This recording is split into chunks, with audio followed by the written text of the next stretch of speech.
Hi you guys. So today I thought I would do just a little video, like, I don't know, I just got a wild hair and decided to do a video. It's not really a planned video. It's just a, just a ramble on kind of a video. So if you don't have time to listen to a person ramble on, then you should watch one of my other videos. So, one of the things that I did want to say is I'm recording right now on my new Tascam recorder, and I just got it.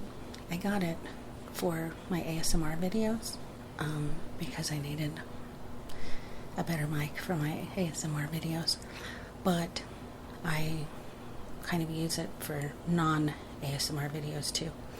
So I thought I'd do this. I'm still getting used to it and how it works and how sensitive it is.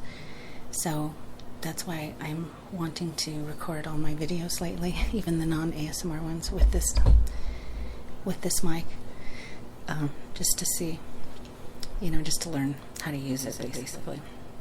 So much going on in my personal life. As some of you know, I've had like injury after injury and surgery after surgery after surgery for about a year, and hopefully this is the last one. And they've all been sort of like accidents, like they just happened. I don't know. The last one was my arm. I tore my bicep, and I tore some other things in my arm. And I didn't know this, but when you have an arm injury, it's way, as the physical therapists say, it's way more painful and way more like intense physical therapy before you can actually use it. So I'm getting better finally. Like I can actually go like this with my hand and raise my hand, and I mean, it's a big deal, trust me. I couldn't even do that for like 6 months. So I'm really happy that I'm finally starting to see some results from my physical therapy. And then also one of the big things that's going on that I want to talk about is, this is going to be a very personal video, okay? So if you don't like that kind of thing, just click off and click onto another video that you do like. I have plenty of them here, all different ones. I have bath bomb demos, cooking demos, etc. Anyway, back to my personal stuff going on. So me and my husband are planning on moving soon, about 5 weeks. And let me tell you how crazy this happened, okay? So, a couple of years ago, okay, a year ago, let's just say a year ago, we are living in what was my dad's house. So it's such a long story. I have like such a weird, long, complicated life. Sometimes when I say it out loud, it sounds kind of weird. But so when I had my kids with their dad, who I don't live with anymore, when I got pregnant with twins with the kid's dad, I had just lost my husband, and meaning the husband I was married to died. And so I moved out of the house that we bought together in the county, in the same state but a different county. And I wanted to have kids because I was already 36 years old. And so I got pregnant with the kid's dad, and then when I had the kids, or before I had the kids actually, we had no place to live, and I didn't really want to live with my mother because me and my mom don't get along. So my dad, who divorced my mom when I was 5 years old or 6 years old, he bought a new house. My mom kept the house that they bought together, and he bought a new house, and he got married to my stepmom. So he's since divorced my stepmom and moved to Colorado with my now other stepmom. So they live in a condo in Colorado, and his old house that he bought with my stepmom is this house that we've been living in I've been living here for the last 20 years. And before that, I lived 12 years in the house with my former deceased husband. Okay? Are you there yet? See how complicated it is? So, my mom passed away about 2 years ago. And, like I say, me and my mom had a very tumultuous relationship. She had narcissistic disorder, I believe, but she was my mom. You know what I mean? So, while life was not easy living with that kind of personality, I love my mom because she's my mom. So it's quite complicated. Some of you know what I'm talking about. I know you have similar situations. So anyway, I didn't really want to deal with my mother's house sitting there empty for 2 years after she had passed away. And she passed away in a nursing home. She didn't pass away in the house, by the way. So now that was the house that I grew up in, okay? And all my relatives who lived down in the South Valley, it's like the kind of the poor side of town. There's a lot of gang activity, bars on the windows and doors, etc. And a lot of my family kept wondering why I wouldn't move in to my mom's house. I didn't want to move into my mom's house.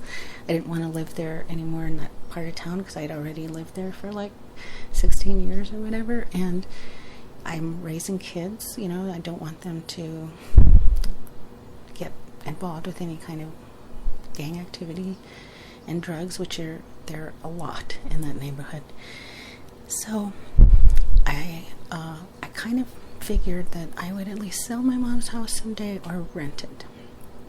So we were sitting, and this is 2 years ago she passed. So anyway, cut to the present. Me and my husband, who, now this house that we live in, my dad's old house, is, when he bought it, it was in a nice part of town, and now it's also gang territory. And I'm not exaggerating when I say that every weekend bullets are flying just a couple blocks from the house at the park here. It's very dangerous to live here, as you can tell, because bullets are flying almost every single weekend. And the park that my kids used to play at over here is now like a drug park or whatever.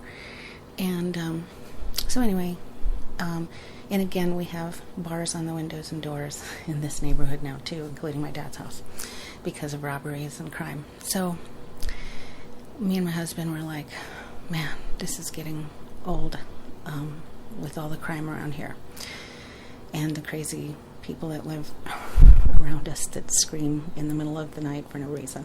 So we were just talking, and I don't even know how it started, but I said,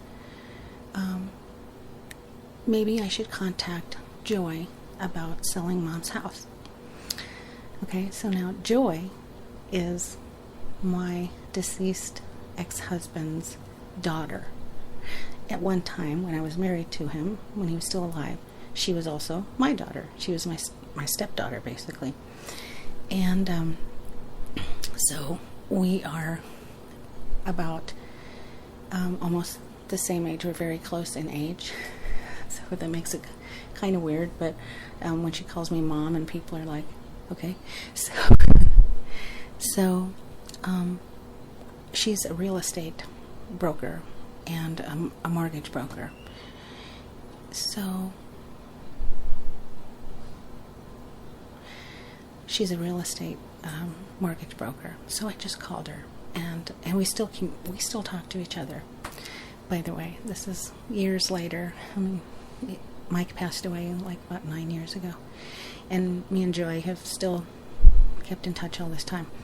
So I called her and I asked her, I said, you know what, I want to sell my mom's house. I hadn't even cleaned out my mom's house, by the way. Everything was still there the way she had it, because I could not deal with it. And so I would go over there and pay. I paid the taxes that she owed on it. I've been paying the utilities. We still have the lights and water and everything on, the electricity and the water, because I would go there every so often and just to make sure everything was okay and clean the yard, etc. So Joy said, "Sure, we can sell your house, sell your mom's house." So it was very quickly, and she got like 6 offers in the span of like not even 24 hours for my mom's house. And they made offers of higher than I even was offering it. So I was like, okay. So we picked which one we wanted to buy the house. They were a little family, and they had one child. And so they bought the house. And so at the same time, my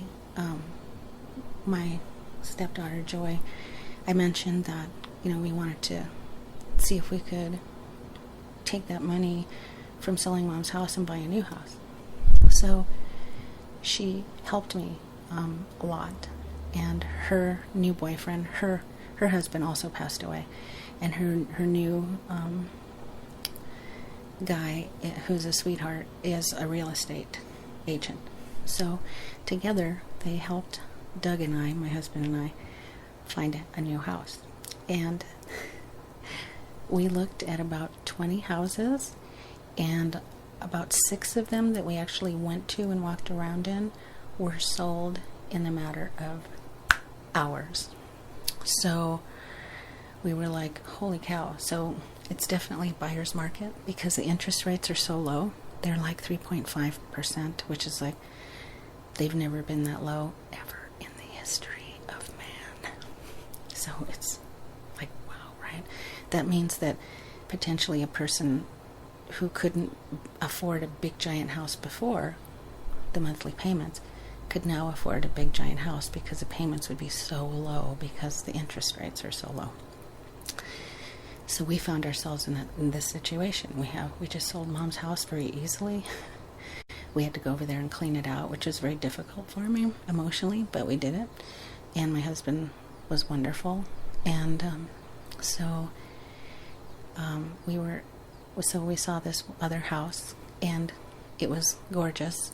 We had a list of like 6 houses that were kind of crazy big, like, what do you call, like fantasy houses, you know what I mean, that you just have right there in your magazines that you look at, that you're like, someday I'll be rich and famous and be able to afford a house like that.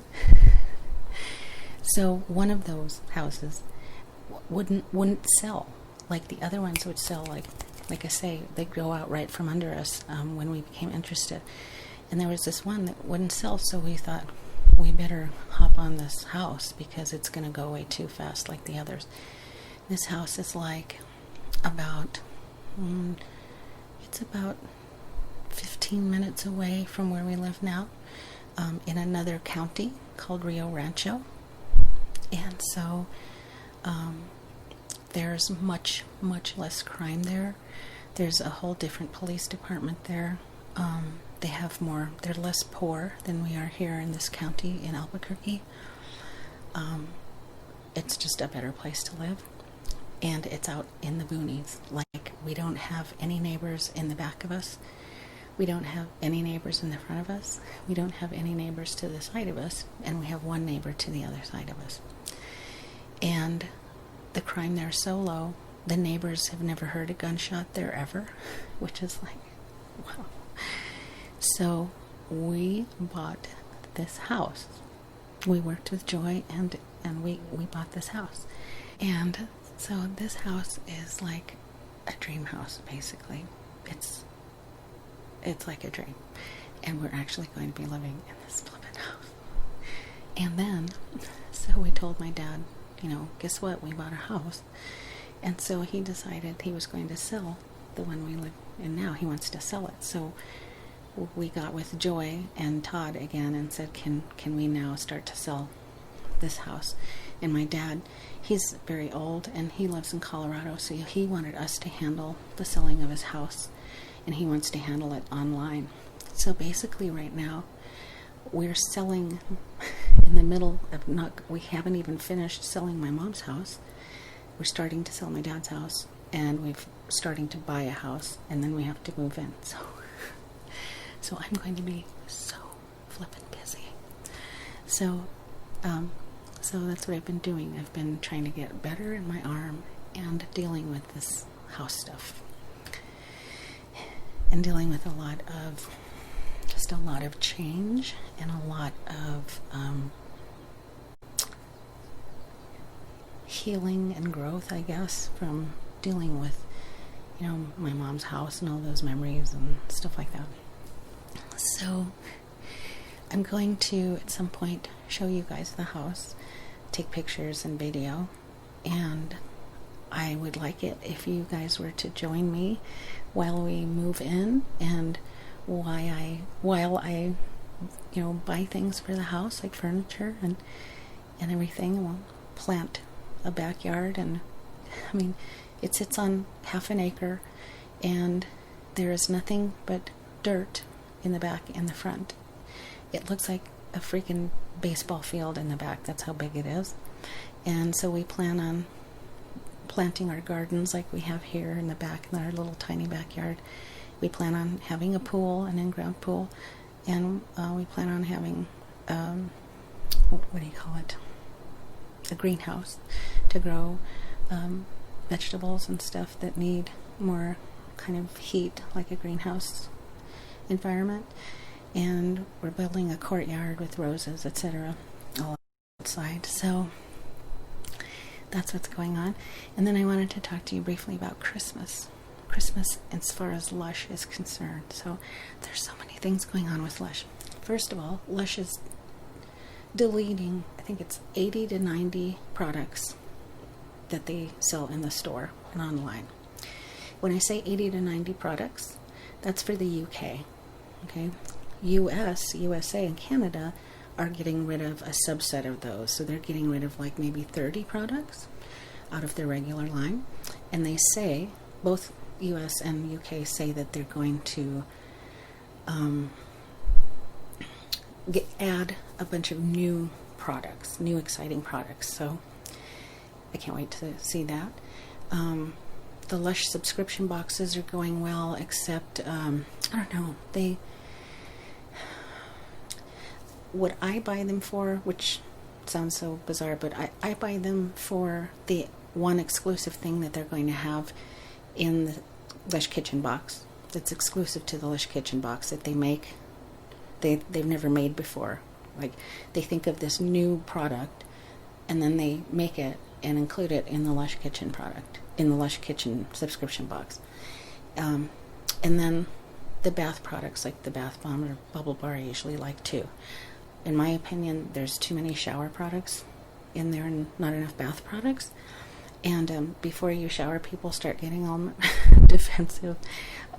What we were told in the beginning with this Lush Kitchen subscription box was that we would be able to choose a shower-centric subscription box or a bath-centric subscription box. So I'm wondering what happened to that. I would like one or two more bath products and one or two less shower products, but I don't know. I'm still going to buy the box because I like the exclusive products that come in there, so I can't complain about it too much if that's what I'm doing. And so there's going to be Christmas and Halloween products. There's some sneak peeks already out. Today I got from Lush Management the sneak peeks for, I guess they're the same ones. And so I put them in my blog. So now I have a Christmas 2020 page. And it looks like we're going to be having about 15 to 17 brand new products for Christmas this year. And about 24 to 27 returning Christmas products this year. And for Halloween, 4 or 5 of the products from last year Halloween are returning this year. One of them is a different scent. The Boo Jelly, or the Boo Slime, is a different scent than it was last year, but it looks the same. It's that black slime. And I have a video and demo and pictures here on my blog. And there will be think 1 or 2 new Halloween products, if I'm not mistaken. And there will be about, like I say, 15 to 17 new ring products for Christmas. So if you want to take a look at what those products are, like spoilers, go ahead and go to my blog and look at the Christmas 2020 page and the Halloween 2020 page. And my blog is lushalot.com. Sorry. Those are the things that are going on. Now, as far as the world around us, I just wanted to say, get out and vote, Democrats. Get out and vote. If you're going to do like we are, we applied for a mail-in ballot months and months and months ago, and before any of this stuff was happening. And but instead of mailing our mail-in ballot, what we're going to do is fill it out, and then we're going to deliver it to one of the places that are open for voting. So we're not going to go through the postal system, residential postal system. We're going to have it mailed in by the polling places. So that's why we're going to fill in our remote ballots and then take them to drop them off in a sealed envelope at one of the polling places. And that way we're more assured that our votes didn't get lost or tampered with, etc. And also, I just wanted to say, if you see or hear that Joe Biden is winning by a landslide, please don't then say to yourself, oh, well, I don't have to vote then because he's already winning. Please don't do that, because what can happen is that a whole lot of people can do that. And then there's a chance that Joe Biden won't win. So this kind of happened 4 years ago. So everyone must get out and vote. We can't just sit around and not vote this year. So there's that. Also, I just want to talk about the Black Lives Matter topic, and just a reminder that these things are still going on. There's still a lot of cases of murders of people of color that are not being looked into or solved, or it doesn't seem like they're having anything done with regard to them. Breonna Taylor, I haven't heard anything about that case. So I'm assuming that they're, talking to the cops that killed her. And then there's that young boy at the high school that was found rolled up in a gym mat, and one of the students that participated in his murder, his dad is an FBI agent, and all of a sudden the video at the school was tampered with, so you can't see the kids that did it, etc. So this needs to be looked at too. This makes me really pissed off that they're just really hush-hush about it. I mean, it could be they're just quietly investigating. I hope that's the case. I just don't want that case to be forgotten about. What else? I think that we all need to think more about our brothers and sisters. I think we all need to think more about the other people who live on this planet with us. For some reason, that is diminishing. That care for other people. There's a whole shitload of people that just don't. They don't care about other people. And, that's not a good way to be, because, in my opinion, a community or a nation can't really support itself if nobody cares about the other person. In fact, that, in my opinion, that would probably lead to, down the road, the demise of that community or the demise of that nation. So there's that. So there's my spiritual commentary for the week. You know, wearing a mask isn't just about protecting you, okay? It's about protecting other people. In other words, you might have it and not even be suffering anything from it. You might be carrying the COVID virus, but it's not affecting you in any way, so you go about your happy business. Well, you might be giving it to somebody else. Does that ring a bell with some people? And that's why you wear a mask. Okay, not just to protect yourself, which of course you want to do, but also to protect other people, because if other people get it, it's going to pass around and go around from that person to another person to another person to another person, and eventually it's going to affect someone you know. So when you do things, it makes a difference what you do as an individual. It affects the whole. It always, always does. And that's just the way of the universe. So please try to reach down in yourselves to that part that's not so angry with the world, and to that part that's not so afraid of people, and try to think of others. Just try to think of others and how they might feel. We have to start doing that, and that's really the thing that I'm going to be focusing on for the duration, is thinking of others and trying to call attention to how we can think of others throughout our day and the different ways we can do that. So that's all I wanted to say. Thanks for listening, and I hope this audio isn't too crazy, because like I say, I'm just getting used to the sensitivity of this mic, so I'm sorry if I'm blowing your ears away or anything like that. So thanks for watching. If you have any questions, go ahead and comment down below and I'll answer them. If I forgot to discuss something in this video, if you have a question about it, let me know. And let me know how you feel about the Lush Christmas products. In particular, what things from last year's Christmas and Halloween did you want to see returning this year? That's what I want to know. I'm glad the Jingle Bells is returning. I'm glad that the Yog Shower Gel is returning. There's a couple of things that I wish were returning but are not. So anyway, let me know, and we'll talk to you soon on the next video. Thanks.